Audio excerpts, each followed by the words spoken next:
patrol boat ng lalawigan. Ipinakita rin ni Garcia na may patrol boat at hindi totoo na nagkaroon ng ghost delivery sa proyekto. Si Mike Sigaral ang may balita. Ipinahon sa dagat at dinala sa custody ng Bataan PNP ang kontrobersyal na patrol boat na naging ugat ng panibagong graft case laban kay Governor Enrique Tet Garcia Jr. ng Bataan at 12 personalidad ng lalawigan. Ang ugat ng kaso, nilabag raw ng mga opisyal ang Anti-Graft and Corrupt Practices Act dahil sa umano'y manumalyang pagbili ng lalawigan ng Bataan sa isang patrol boat.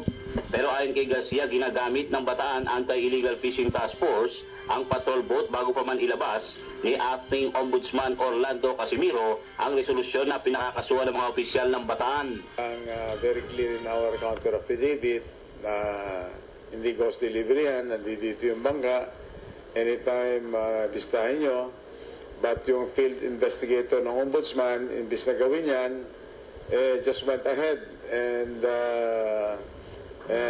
concluded na ghost delivery yan. Tiniyak ni Garcia na malinaw na hindi ghost delivery ang nangyaring transaksyon sa pagbili ng naturang patrol boat na nagkakahalaga ng 142,500 pesos. Naniniwala umano siya na malaki ang kinalaman ng lokal na politika sa Bataan sa panibagong kasong kanyang kinakarap.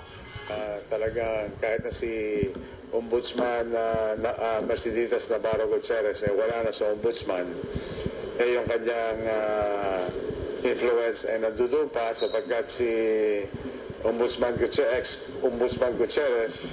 belong to an old political family here in Sabal na allied dito sa mga kalaban ko sa politika. So basically, nandiyan na naman yung partiality ng Ombudsman. Ayon pa kay Garcia, hindi siya nasurpresa sa lumabas na balita dahil bago pa man umano opisyal na lumabas ang resolusyon ng Ombudsman ay pinakakalat na umano ito ng kanyang mga kalaban sa politika. Umaasa naman si Garcia na mga basura lamang ang kaso tulad ng mga naunang kasong isinampa laban sa kanya. Ako si Mike Sigaral nagulat para sa CLTV 36 Balitaan.